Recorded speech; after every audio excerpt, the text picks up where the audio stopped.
નમસ્કાર મારા વાલા ગુજરાતી મિત્રો.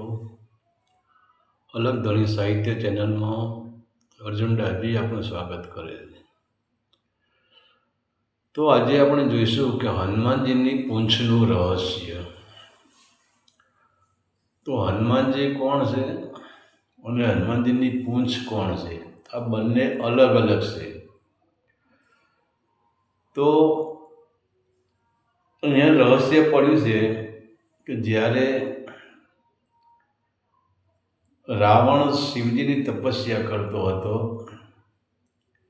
ત્યારે શિવજી પોતે સમાધિમાં બેઠેલા હતા અને રાવણે શિવજીની એટલી બધી તપસ્યા કરી કે ન પૂછો વાત. એ રાવણ એક પગે પણ ઊભો રહ્યો છે અને એક પગે ઊભા રહીને તપસ્યા કરી છે. ચારે બાજુ અગ્નિ પ્રગટાવીને વચમાં તપસ્યા કરી છે. ભૂખ્યા પેટે પણ તપસ્યા કરી છે. પાણીમાં રહીને પણ તપસ્યા કરી છે રાવણે.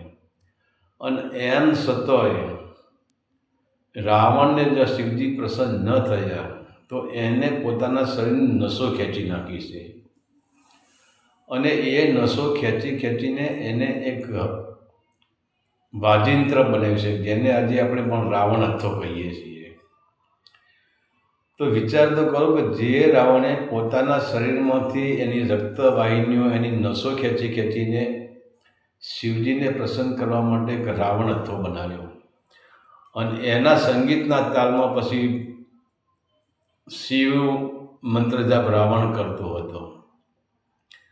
એમ છતાં પણ શિવ સાધનામાંથી ન ઉઠ્યા તો પછી રાવણે આખો કૈલાસ પર્વતને ઊંચો કરી નાખ્યો છે. અને જ્યાં કૈલાસ પર્વત ઊંચો કરીને શિવ અને પાર્વતી,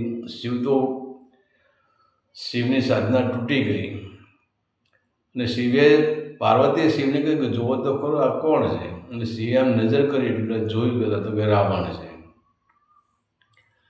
ત્યારે ભાઈ શિવજી કહ્યું કે ભાઈ કૈલાસ નીચે મૂકી દે, તારે શું જોઈએ માગ. ત્યારે રાવણે શિવજી પાસે માગ્યું છે કે મને દૈત્ય, દાનવ અને દેવ એમાંથી કોઈ પણ મને મારી ના શકે, મને એવું વરદાન આપો. તો પછી રાવણે શિવને વરદાન આપી દીધું. હવે તો રાવણ શિવ ભક્ત હતો એટલે તો પછી એની દરરોજનો એનો ક્રમ થઈ ગયો. હવે કૈલાસ ઉપર શિવ પોતે સાધનામાં બેઠા હોય, મા પાર્વતી હોય અને રાવણ ત્યાં આવે. તો પાર્વતીને એમ થઈ ગયું કે શિવ સાધનામાં બેઠા છે ને આ અહીંયા વારંવાર આવે છે. અને એમે મા પાર્વતીને એક વખત એવું થયું કે રાવણે શિવના નંદી સાથે અને એમના ગણો સાથે ખરાબ વર્તન કર્યું છે, એમના પર ક્રોધે ભરાયો હતો. અને આને પહેલાંથી જ મા પાર્વતીને જ્યારે કૈલાસ પર્વતો એને ઊંચો કર્યો ને ત્યાંની રાવણ પ્રત્યે મા પાર્વતીને નફરત તો હતી. તો જ્યારે એક દિવસ એવું બન્યું કે શિવ સાધનામાંથી ઉઠ્યા છે અને રાવણ આવ્યો છે.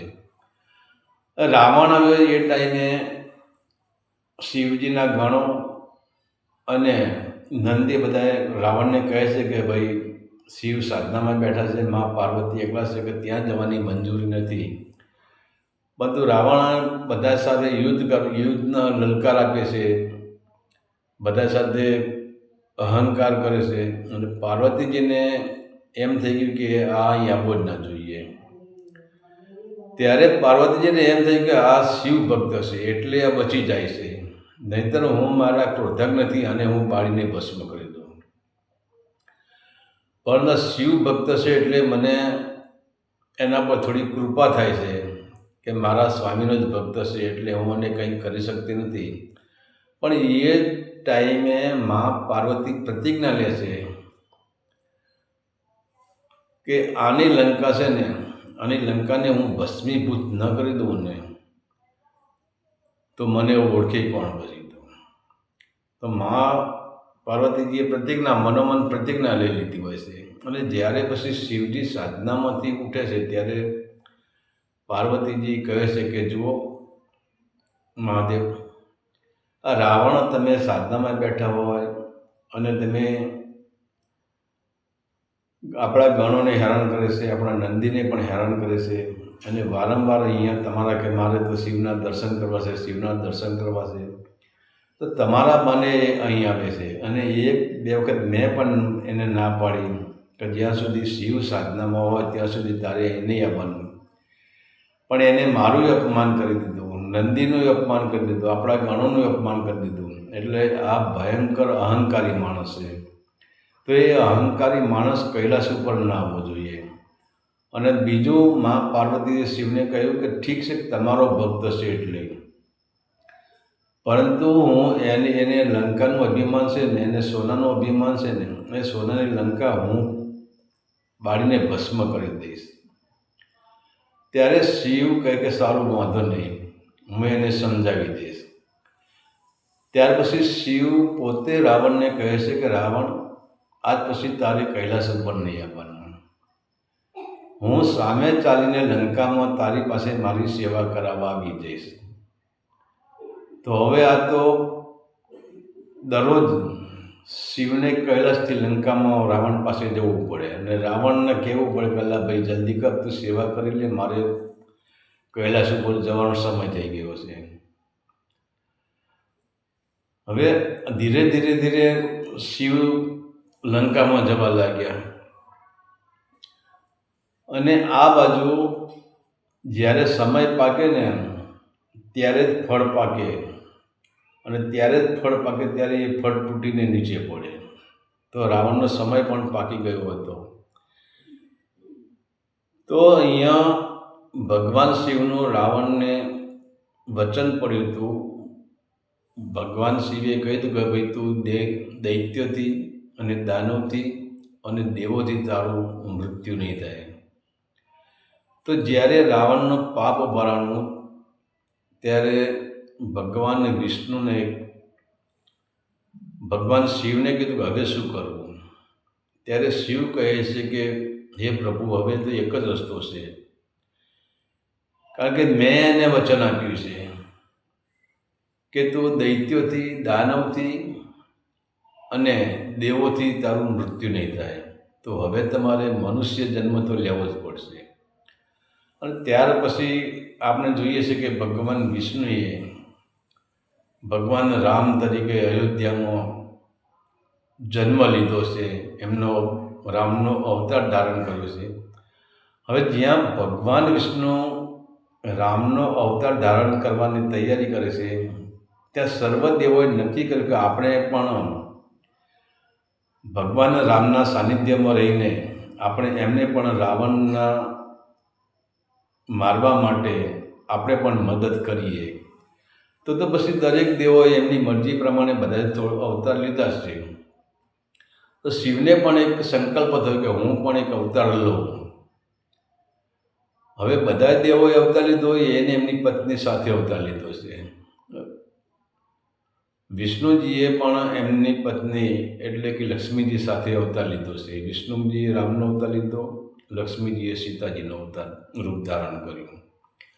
એટલે શિવ જ્યારે અવતાર લેવાનું નક્કી કરે છે ત્યારે શિવને થયું કે હું વાનર તરીકે એક અવતાર ધારણ કરું,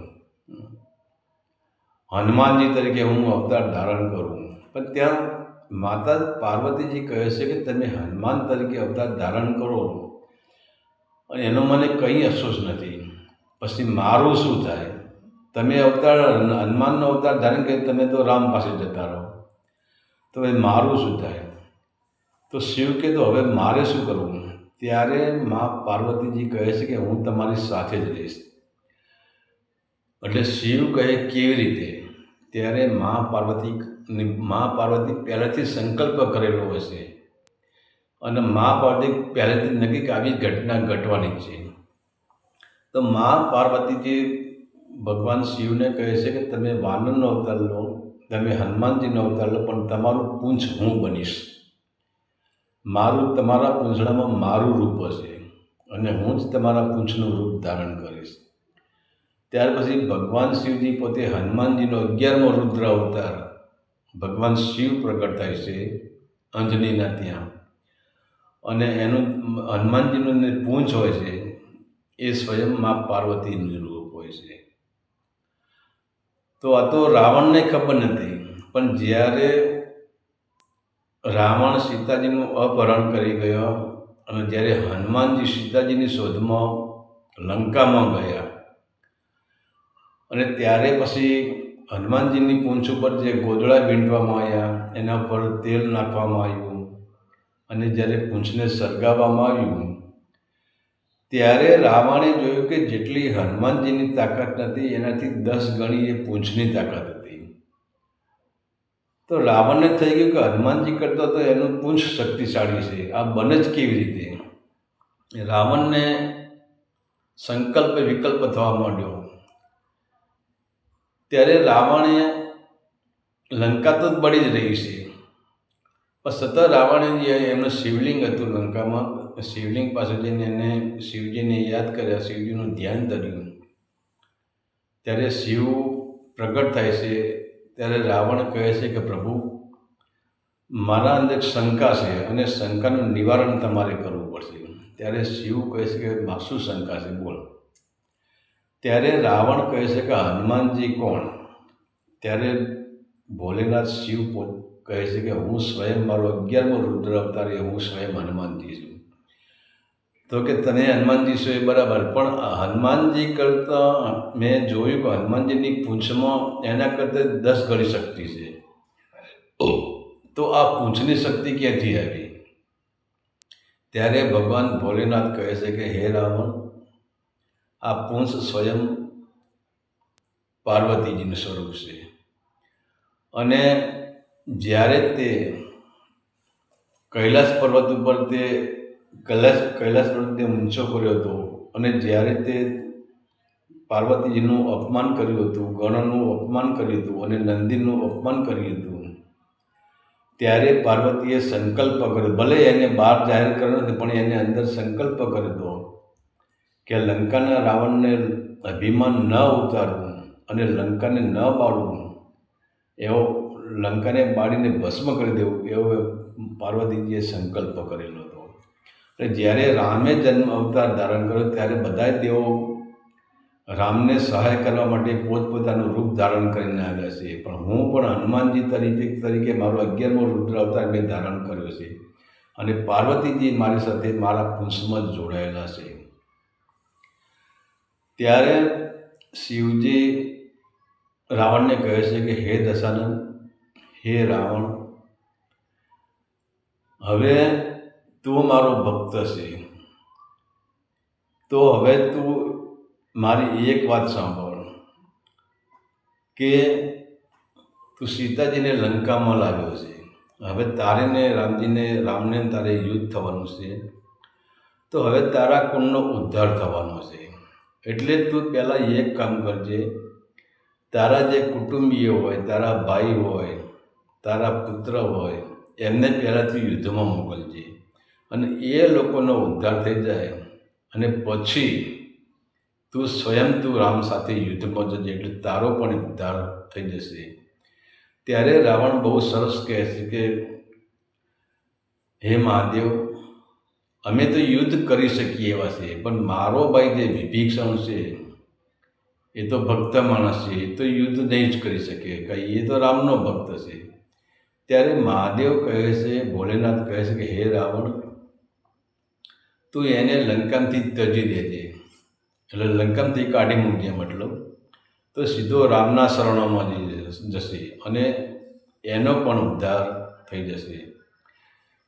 તો ત્યારે રાવણને ખબર પડી કે હનુમાનજીનામાં જેટલી શક્તિ હતી એનાથી જો વધારે શક્તિ રાવણે પૂંછમાં જોઈ, હનુમાનજીના પૂંછડામાં જોઈ.